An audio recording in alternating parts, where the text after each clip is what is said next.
Hey folks, it's Rick.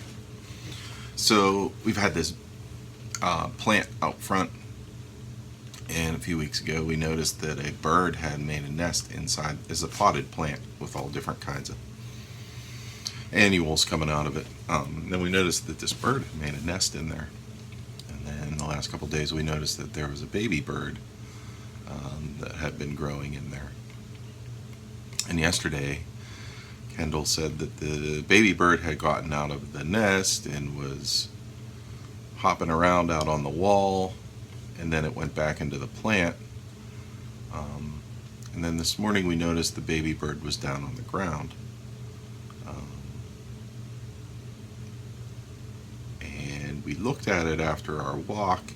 It looked like the bird was thirsty.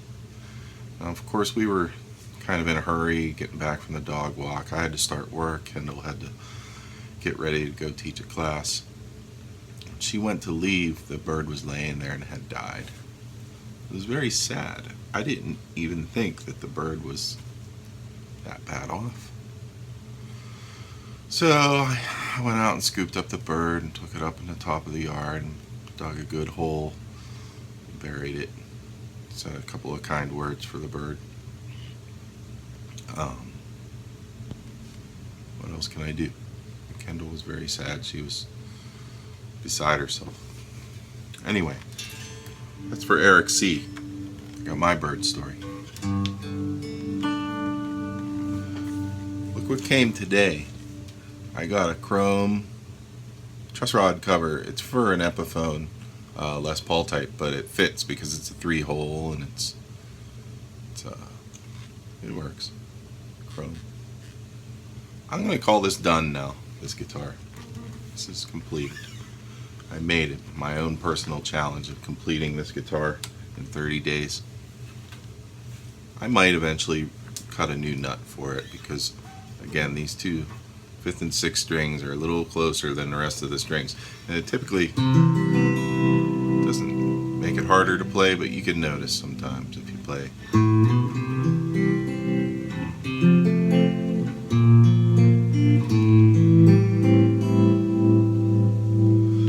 That new tremolo going. I like it. The Joyo.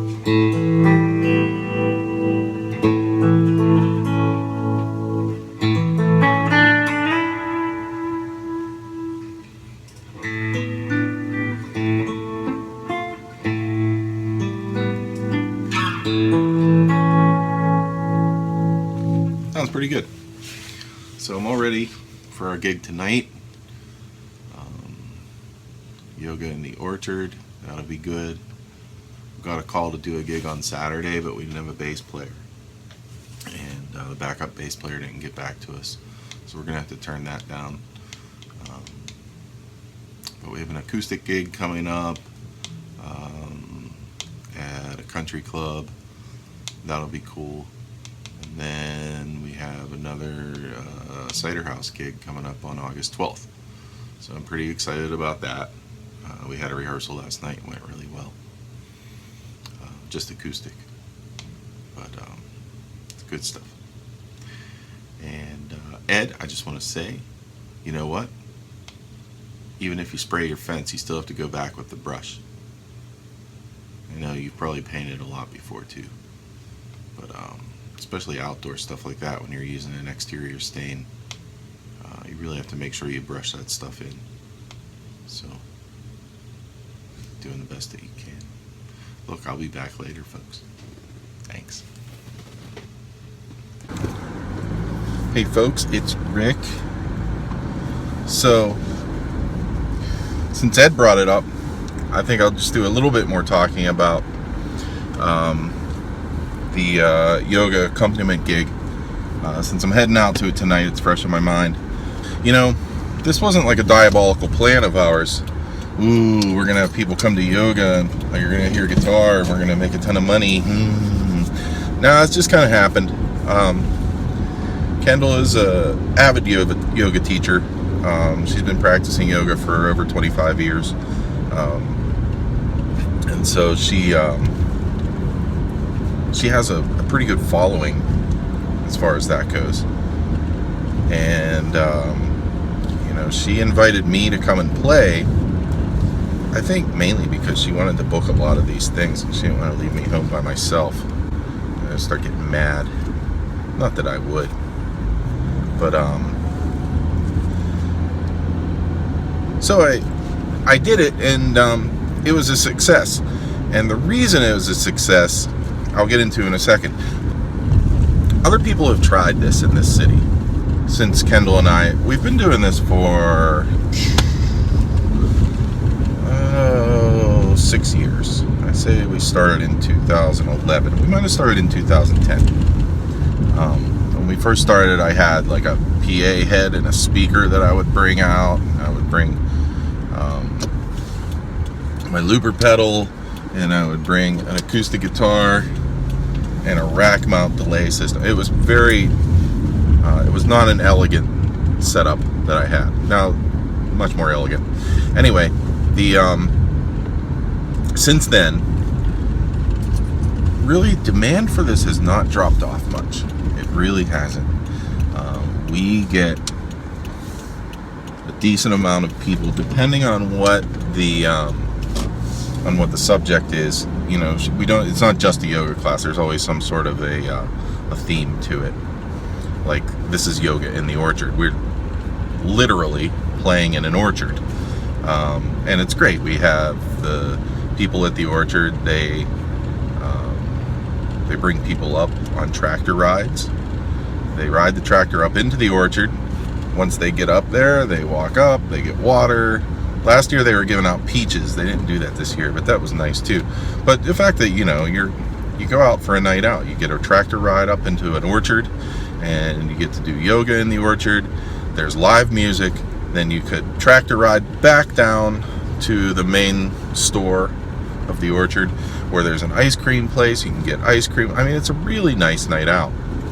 And the reason why we're doing 2 this week is because Tuesday nights got sold out, and there were a lot of people who wanted to do it. And so we said, well, let's offer a second night. So that's pretty cool. But other people have tried it, and I don't see them continuing to try it. I saw, even at one of our big venues in town, music venues, they said it was like yoga and jazz or something like that. Or they always have some guitar player come. And in my opinion, here's the mistake that they make. They make it about the music. They make it like, ooh, this is live music with yoga, when really it ought to be the yoga with the live music as the background. And that's what it has to be. It has to be the physical kinesthetic thing first, and the music is just fluff, man. It's just the background. It's not even it can't be the draw. Once it is the draw, nobody's going to come, because that's the other thing. You have to have a good yoga teacher, and I think my wife's the best. So that's why it succeeds. I'll be back. Yeah. So how do you make it work musically? Well, the way I see it, there's 3 ways that you can do it. You can come prepared with things to play, and your own compositions. Number 2, you can play other people's compositions.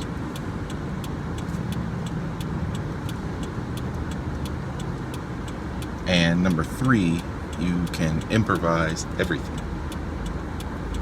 So I do a little combination of these things. I don't really prepare whole pieces. I don't. I improvise things, and when it's something good, typically it'll stick with you. You'll remember it. If it's something mediocre, typically forget it. And so I have a handful of little chord progressions and ideas that I do repeat from time to time. Even some of them Kendall and I do.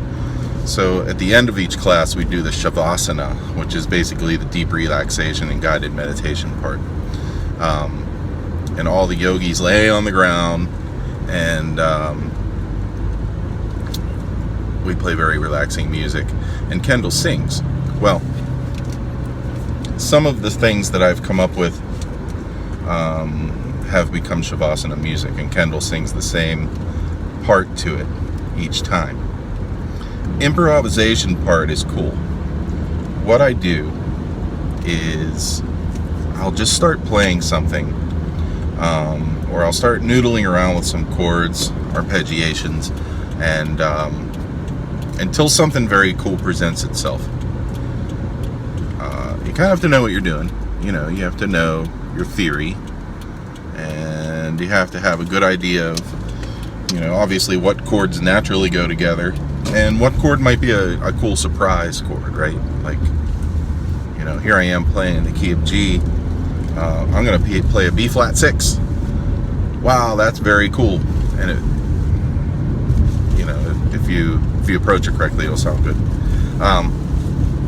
So once I have sort of a framework of chords in my mind that I think is going to work, you know, some of it I'll still make up.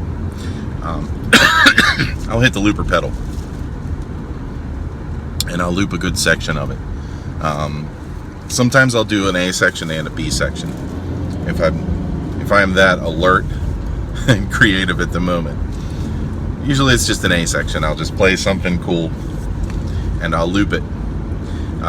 Once the loop starts, I might start noodling over it right away, or I might say, I want to add a little bit of pad behind this, so I might play some bass notes or some overtones on the keyboard pad from the iPad. I use the word pad a lot in that sentence.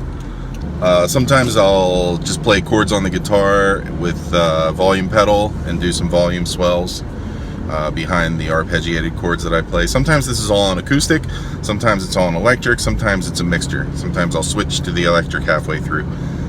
Once that's going, then it's fun time. I just solo over everything. I usually do it with volume swells.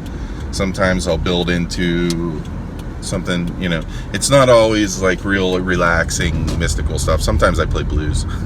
Sometimes I do. It's fun. Anyway, that's how it works.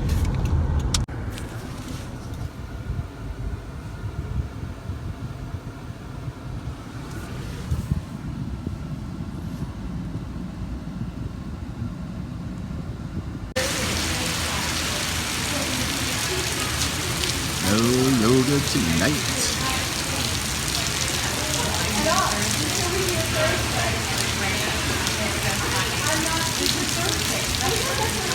Got hit with a little storm.